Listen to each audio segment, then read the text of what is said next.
Welcome back to Old School Sports and our Out of the Park Baseball 26 series, Rescue the Rockies. And we are about 2 months into the 2040 season. Our Rockies, despite a decent amount of turnover last offseason, doing reasonably well. 38-15 record, first in the National League West. Have had some serious injury issues and lingering injury issues this year.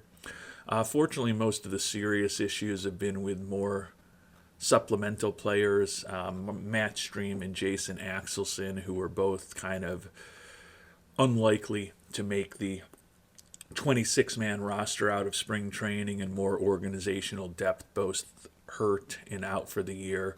As you can see in the case of Matt Stream, the former first-round draft pick's career is over. Jarrett Woods and Ryan Stone, a couple of infielders who were more important to our plans, out for the year as well, but think that we can replace them reasonably well. John Jefferson, the young infielder, is doing very well for us in limited playing time this year, although he has been banged up a couple of times already. And Carlos Barrel de Villa, the top prospect in our organization, has been playing great defensively for shortstop, although his bat has not been special at the major league level thus far. The more significant loss as far as this season is losing our number 2 starter, Bob Russell, for about a month. You can see he's got 2 weeks left till he recovers from that injury. 1-1 record with a 2.83 ERA on the mound for us this year, so he's continued to be productive, although he hasn't been involved in many decisions. In this episode, the focus is going to be running through the midpoint of the season and doing our annual roster review, starting to think a little more fulsomely about what we might want to do in the trade market over these next 2 months. Taking a look at our busy schedule for this month of June, with only a couple of off days, divisional series at the Dodgers, and then after that at San Diego right at the end of the month before we move into July, close in on the midway point of the season, and start preparing for the first-year player draft, start preparing for the All-Star game, and continue preparing for the trade deadline. And Bob Russell ready to come off of the IL now, which is certainly positive. We'll send Salvatore Alvarez down to the majors. He allowed 10 hits, including a couple of homers, and walked 4 in just 6 1/3 innings pitched. So although he did strike out 9 batters, his 7.11 ERA was not good, and his 221 whip was absolutely awful. Russell, as we start thinking about things, first we'll check in if I could go to where I'd like to on the schedule. And you can see we've been pretty good thus far in the month of June, losing just 3 games. Lost the first game of the month to the Marlins, finishing off that series. Dropped the final game of a 3-game series at home against Cincinnati. Swept Washington on the road, back at home against St. Louis, where we took 2 out of 3. And then we just won the first game of a series in New York against the Mets. And back to Bob Russell, I think it is a change that he's fragile with his injury proneness. So given that he's now 29 years old and he's still with us at least for the next 3.5 seasons before a team option kicks in, probably not ideal that he's getting a little more injury prone. But unless I'm completely misremembering things, I believe it's this strained forearm that he just suffered a little less than a month ago that has turned his injury proneness from normal to fragile, unfortunately. But we're going to put him right back into the rotation, put him on a bit of a pitch count for his first start or two as he works back, hopefully into full form. But given that he did miss less than a month, the hope is that he'll be able to jump right back in without wasting a couple of starts in AAA. And we've continued to play well as we work through the month of the June, heading towards the draft. Fan interest continues to deteriorate, not unlike the level of engagement and interest we have with viewers of this series at this point. Although attendance remains strong and the team at 51-21 is performing extremely well, perhaps a level of malaise and just kind of expectation of strong performance has set in with the Colorado Rockies fans. Minor injury to deal with. Jeff Colson, who filled in as a starter for us when Russell was hurt despite his lack of stamina. Former first round pick, going to be out with an oblique strain for the next week or two, in the interest of just being as conservative as possible with him, given that he has had a lot of injury issues over the course of his career. We're going to go ahead and place him on the 15-day IL. Presumably he'll be ready to go right after he serves the remaining 13 days of that injury-related sentence. And when I talked about those injuries to Matt Stream and Jason Axelson at the beginning of the episode, kind of noted that they weren't necessarily guys that were going to make the 26-man roster, but they were probably, certainly in the case of Stream and possibly in the case of Axelson, the first two guys who would have gotten called up when we had some injury issues. So definitely missing a little bit of organizational depth with the pitching staff at this point, which is a unique position for us given how deep our staff has been, both at the major league level and the AAA level for the last several years. We are going to bring up and promote the first-round pick from just about 2 years ago, Justin Denmark Morgan, who we picked 34th overall out of University of Louisiana Lafayette. Looking at his ratings, the development hasn't gone quite the way we would have hoped. Looks like best case scenario is he's kind of a back of the rotation long reliever. Still has a lot of work to do with that changeup, given that he's almost 24 years old. Just not sure that it's ever all going to work out for Mr. Morgan, unfortunately. 3-5 this year with a 5.62 ERA in AAA Albuquerque. Has still been a little bit above replacement level.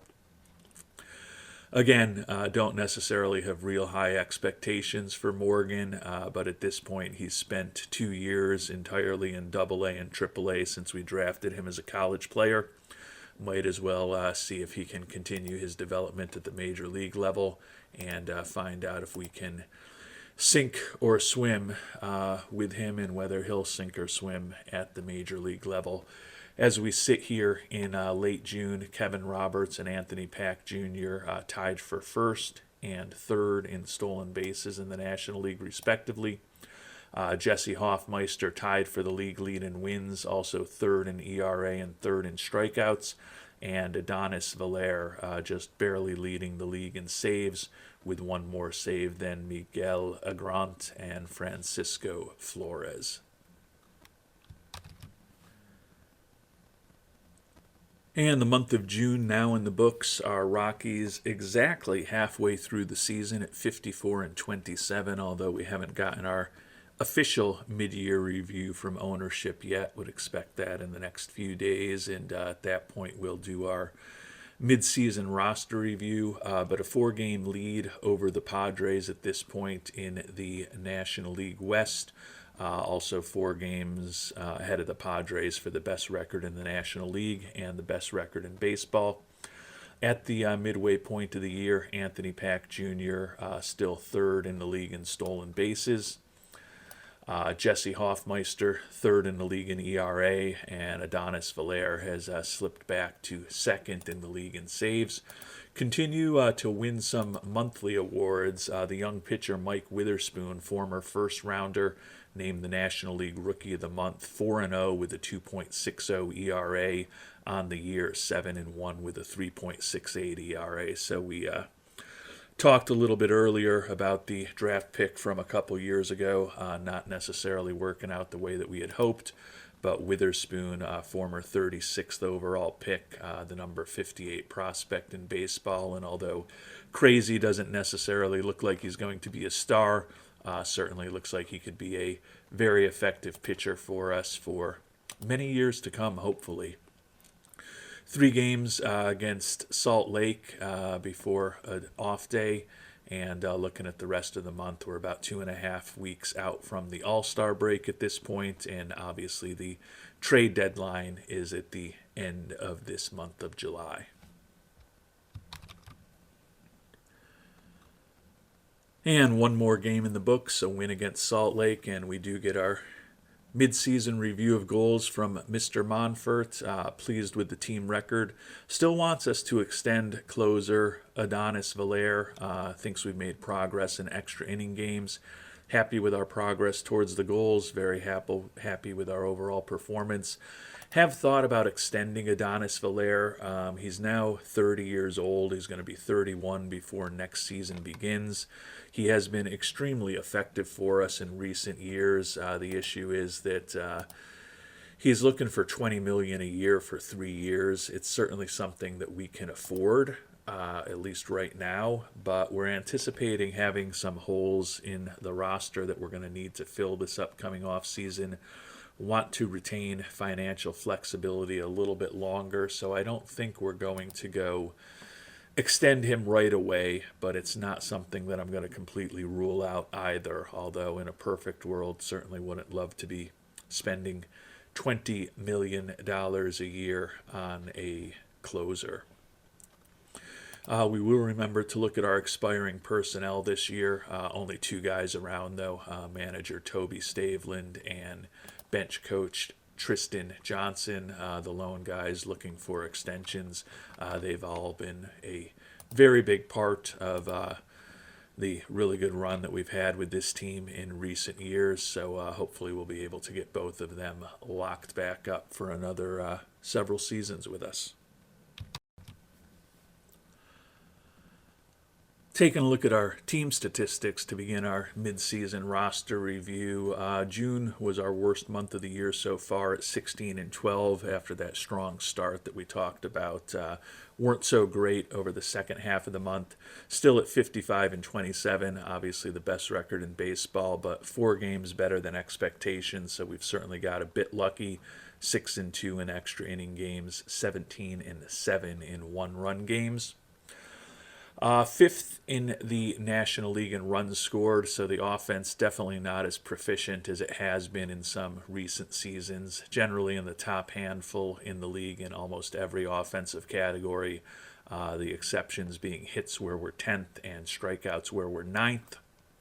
Good running team, ranking 1st in steals, 5th in base running. Good fielding, 3rd in defensive efficiency, and 1st in zone rating. And the pitching staff, despite the perhaps limited depth compared to previous seasons that we've talked about, continues to perform incredibly well. 1st in the National League in runs allowed, and you can see we're 1st, 2nd, or 3rd in all of the primary pitching statistical categories. So a nice start to this season for the pitching staff. Leo Martinez doing his job at the top of the rotation, 7-6 record with a 3.84 ERA, a 2.1 WAR. Martinez now over 30 years old.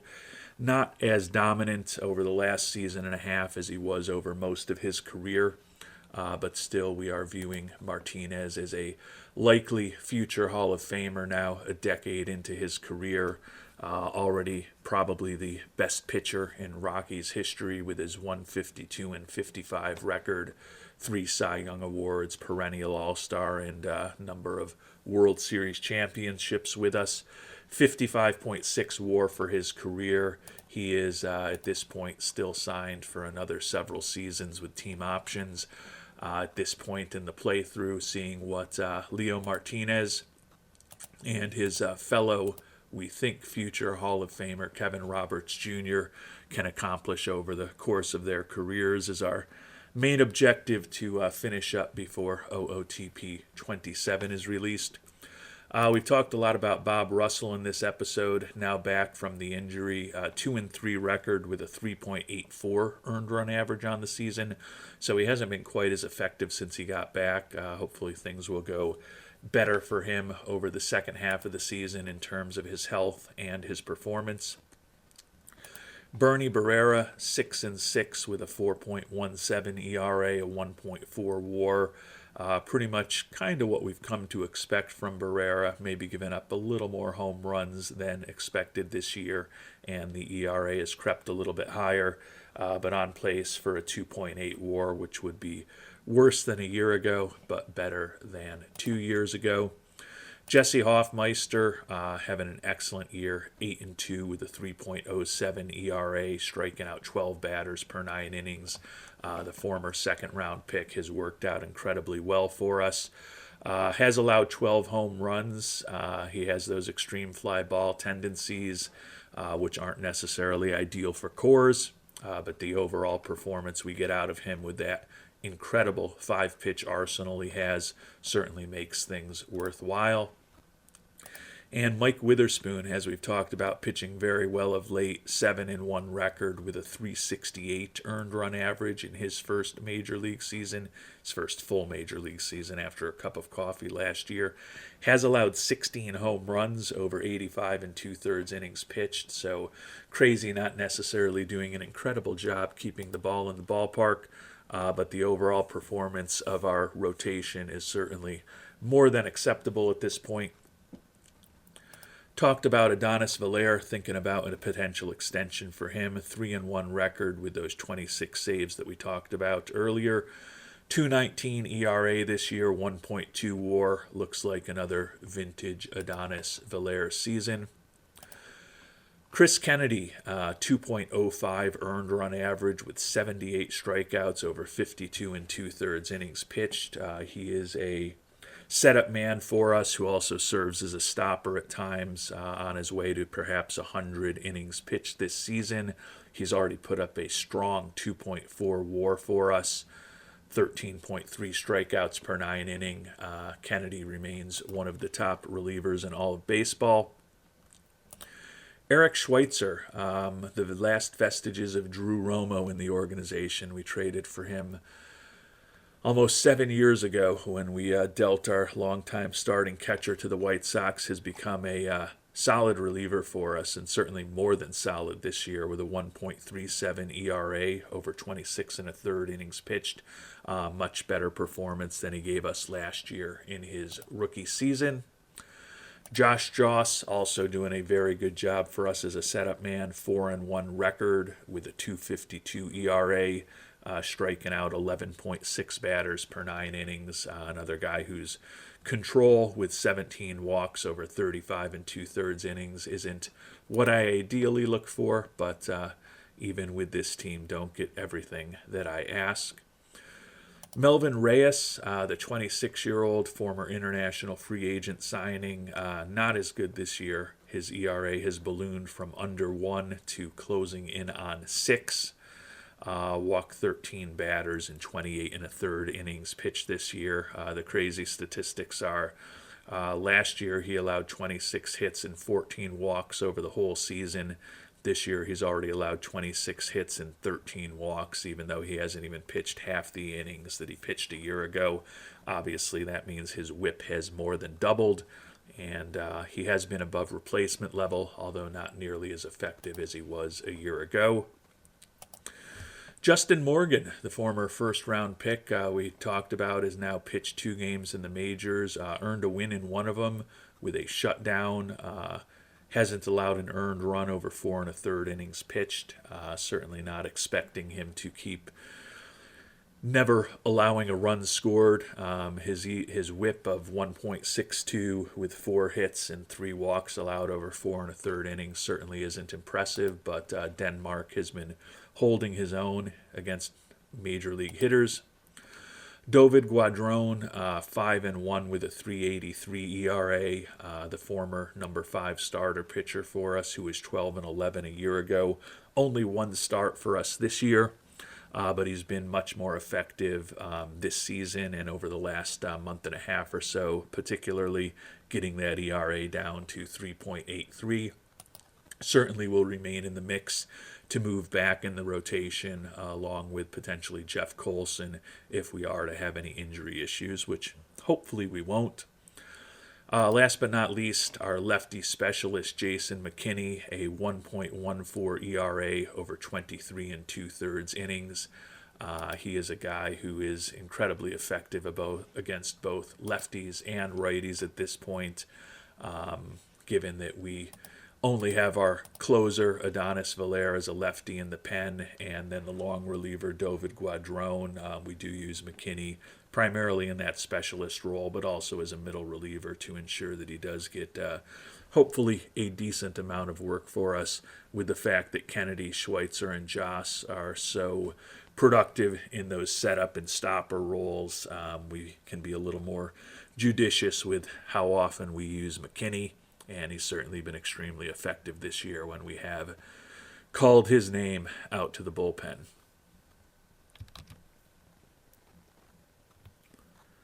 So although the depth of our pitching staff is not at the major league level what it's perhaps been in previous seasons, don't feel like there's necessarily any major moves that we have to make. Looking at the early players available on the trading block at this point, with still more than 4 weeks to go until we get to the trade deadline.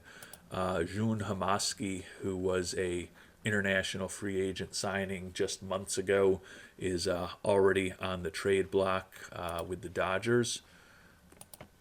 Certainly could be a right-handed arm that could make our bullpen even stronger. 2.64 ERA with 12 strikeouts per 9 innings, so he has been very effective making his major league debut with the Dodgers. You can see some other familiar names. Noah Schultz, our former ace, on the trade block, but with a partially torn labrum after pitching just 11 games for Washington, going 4-4 with a 3.47 ERA. Don't necessarily anticipate that we'll go after him. Yamamoto still knocking around in the majors for the Dodgers at 41 years old, 0-3 with a 4.86 ERA this year. Again, don't necessarily feel like the pitchers are something we're going to spend a ton of time thinking about as we get closer to the trade deadline, but good to know that there are some potential options out there. Right now, when we look at the position players, a little bit more slim pickings for a true impact player. Certainly, Yilver DePaula, a guy who I think was on the trade market a year ago, is a potentially outstanding or at least very good infield defender, but he's wrecked physically at this point. The bat certainly nothing special, but before we think about doing anything dramatic, obviously we'll spend some time looking at and analyzing our position players, but certainly feel like there's more opportunity for us to improve this team with the everyday players that we're going to be talking about shortly. Michael Harris II still playing in the majors at 39 years old. 7 Gold Glove awards for him at this point in his career, but a part-time player at this point for Cleveland, starting just 27 games, hitting .240 for the Guardians here in 2040. And before we finish up the episode, as noted, we will take a look at our position players. The offense is good, but not spectacular as it has been in many recent seasons. The defense certainly good as well, and the base running very good. The steals largely driven by a couple of our outfielders who we'll talk about shortly. The catchers, Doug Hall, we made the big trade for him to bring him on board last offseason, envisioned the switch hitter as our starter against left-handed pitching, which he has been. Given the way his profile looks, honestly, a little disappointed with his offensive production. He has put up a 106 WRC plus with 5 homers and 16 ribbies and 92 at-bats, 0.4 WAR. So he certainly hasn't been bad, but we're expecting that perhaps that 70 power against left-handed hitters would result in a little bit more than a home run every 18 or 19 at-bats, which is what he's doing so far. Certainly has been respectable, not great defensively, but given the performance we've gotten from our pitchers thus far, they're still performing very well, despite the fact that we don't have that defensive Mike Gerard in the lineup against left-handed pitchers this year. J.D. Lee re-signed him. Very similar season with a 107 WRC plus, a 1.2 WAR as he's playing more with 56 starts as he's the left-handed hitting part of our catching platoon who plays against right-handed pitching. Also has 5 homers, but does have 27 ribbies with the extra playing time that he's gotten. A good solid catching platoon, honestly, with paying $20 million to J.D. Lee and $10 million to Doug Hall. Expensive for what we've gotten, but overall doing the job, although whether this is the duo that we want is our catching platoon for the next several years is still certainly a question to me. John Jefferson has slid into the first base role, the former 8th round pick, the number 100 prospect in baseball, doing his job, taking over at first base, hitting .275, has put up a 116 WRC plus, 6 doubles, 3 triples, and 5 home runs. Only 21 ribbies for us, so it hasn't been perfect, but he's been a more than capable replacement for Ryan Stone at this point. Still have high expectations that the 23-year-old can continue improving his contact, his gap power, and his power going forward. Probably never going to be a great defensive player, but he does have the opportunity to play somewhere besides first base in the infield down the line. Ted Slade, the right-handed hitter, has been platooning with him, the righty playing first base or DH for us regularly against left-handed pitching. So he's only started 20 games this year. The .211 average is not impressive. Does have 4 home runs and 7 ribbies. The 4 home runs and 76 at-bats, a solid rate, but again, when we look at Slade's 80 power against left-handed pitching, probably hoping for an extra dinger or two compared to what he has, similar to our situation at catcher. 78 WRC plus, he's been just below replacement level. I think it's fine to continue playing him only against left-handed pitching for the time being. But once he gets to the point where he's making more than the major league minimum, given that in our view he's playable primarily against lefties and he doesn't bring much to the table defensively, probably at the age of 25, not a huge part of our future. A 25-year-old who we expect is going to be a huge part of our future, Johnny Castillo. Down year for him, unfortunately. He's tied for the league lead in homers in 2 of his first 3 major league seasons. Was the Rookie of the Year back in 2037. The batting average is dipped to just .246 this year, and perhaps more problematic, only 8 homers in 284 at-bats. So a guy who, over the first 3 years of his career, never hit fewer than 37 home runs, is on pace for just 16 this year at the age of 25. 82 WRC plus, still put up a 1.1 WAR, but he's not hitting home runs. He's not walking much, although that's typically been an issue for him. Have to expect that we'll get a better performance out of Castillo over the second half of the year. Certainly looking at his ratings, which really haven't changed materially, that's what we hope will be the case. Trent Kaysen, the 28-year-old, having a solid year for us. .246 average, 15 homers and 47 ribbies. Already more homers and ribbies this year than he had in either 2038 or 2039. Of course, he's a much more regular starter for us this year with the injuries that we talked about earlier to some of our corner infielders. 1.5 WAR on the season. If Kaysen continues playing this way, going to be very pleased with what he delivers to our team this year. The veteran Derby Mahez has started 51 games for us this year, 277 average, 9 homers, 21 ribbies. Bit of a resurgence for the 31-year-old.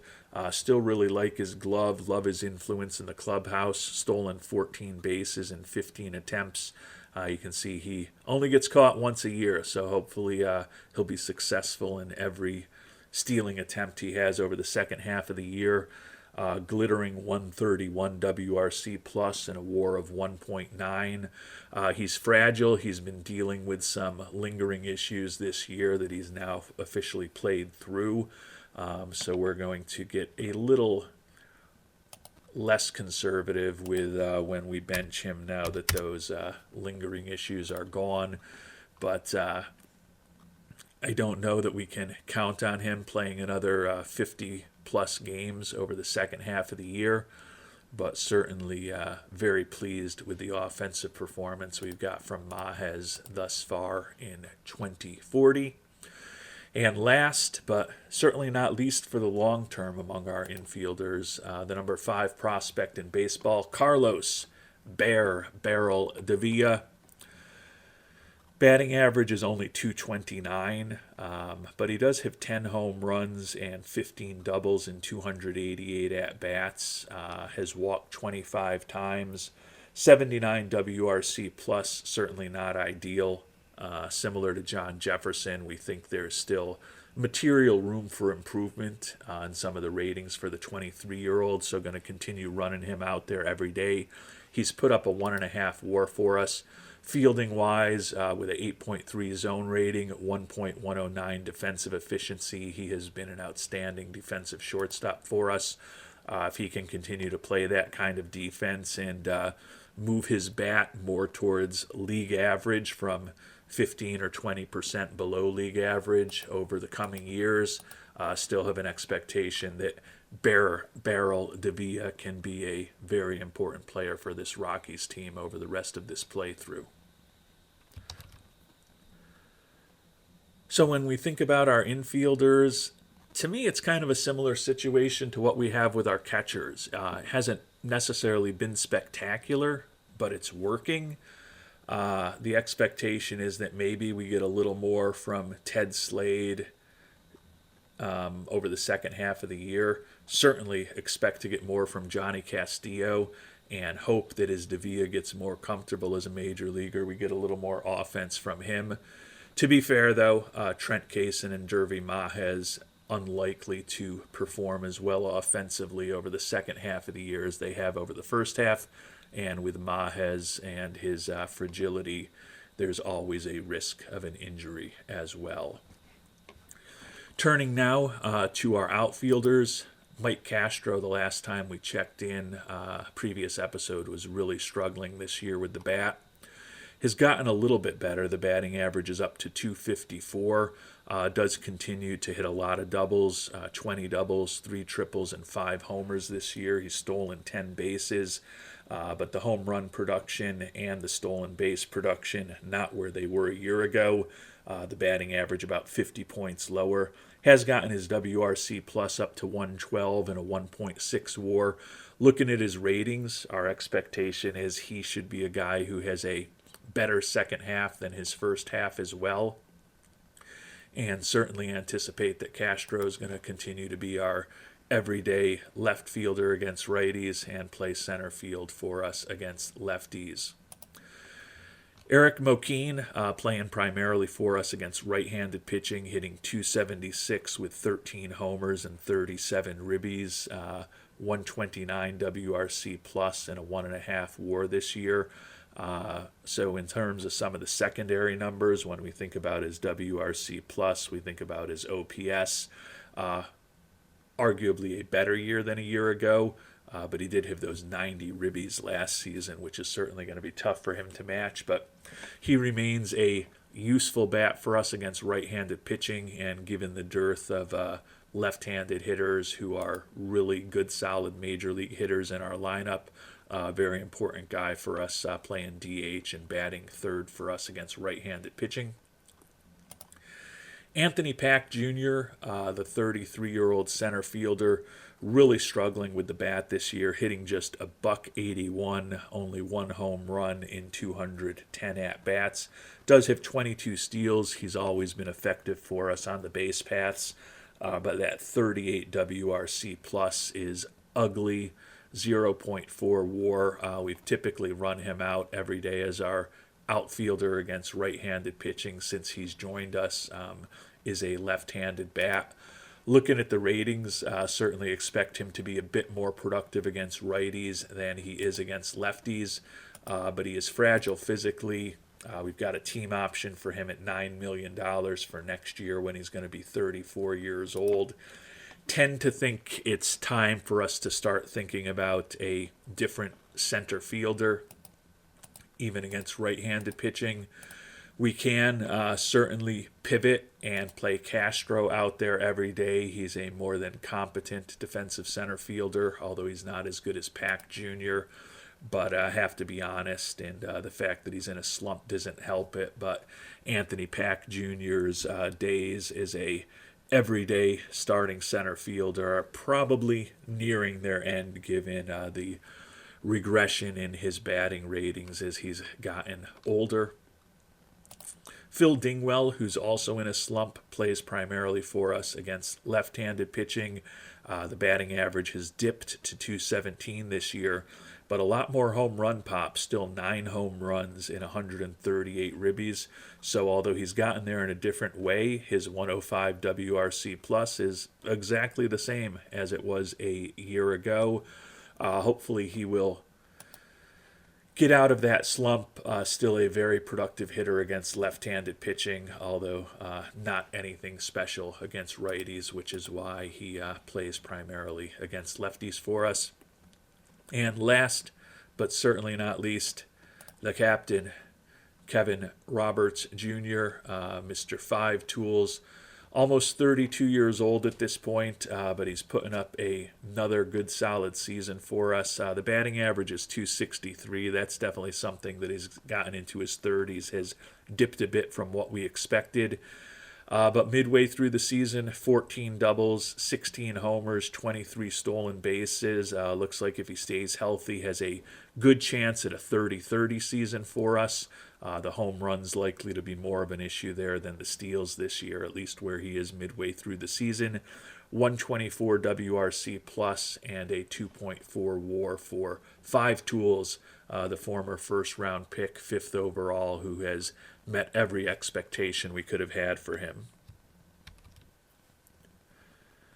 And we talked earlier about Leo Martinez being a 3-time Cy Young Award winner who was an international amateur free agent, grew up in our organization, and we want to see his career through. Similar story with Kevin Roberts Jr., although we acquired him through the draft rather than international amateur free agency, but a 3-time MVP award winner. He's now in his 11th season in the major leagues, although certainly was just a cup of coffee for him in 2030. He's put up a 54.6 WAR, so if you look about the wins above replacement that him and Martinez have delivered over their careers, almost completely identical. At this point in his career, at the age of 31, Roberts Jr. closing in on 1,000 career ribbies. Probably will get there this coming year if he stays healthy. Likely to also get to 300 steals this year, and likely will also score the 1,000th run of his career. A little bit more of a stretch whether he'll get to 1,500 hits this season, but certainly is possible, and would expect that he'll hit his 300th double this year as well. So 141 career WRC plus for Roberts. He is nearing the end of the long contract. We signed him when he was very unproven, making $18 million this year, $20 million for the 2 years after that, and then we'll have to figure out what we need to do to keep Kevin Roberts Jr. on board. Similar to his outfield counterpart, Mike Castro, we could play Roberts Jr. in center field if we needed to. We've generally tried to avoid doing that over the course of his career, playing him primarily in right field, just to minimize the wear and tear on him as much as possible and try to ensure that we've got that bat in the lineup every day. But if we do need to think about strengthening the roster in terms of our hitting ability, there are avenues to get Anthony Pack Jr. out of the starting lineup this year, although I tend to think probably we'll continue playing him this year. As I noted, we don't have a ton of left-handed bats, and he still is a very effective defensive center fielder with an 8.9 zone rating, 1.072 defensive efficiency, getting almost 3 chances a game out in center field. Hopefully the bat will improve over the second half of the year, even though his ratings are not spectacular against right-handed pitching. A 38 WRC plus seems extremely low, and that 247 BABIP also seems a bit artificially low, unless as he's getting older, he's just hitting the ball with a little bit less velocity on it, and it's just easier for fielders to make plays on him, which is possible, although we're certainly not hoping that that's the answer. So as we sit here midway through the season, feel pretty good about this team. Don't think there's anything we need to do imminently in the trade market, but certainly something that we're going to explore in the coming weeks as we get closer to the draft and closer to the trade deadline. Next time around, we'll sim through another week and then do a deep dive on our opportunities in the first-year player draft. As usual, we're not going to be picking anywhere near the top of the list, but we've gotten used to that at this point, unfortunately.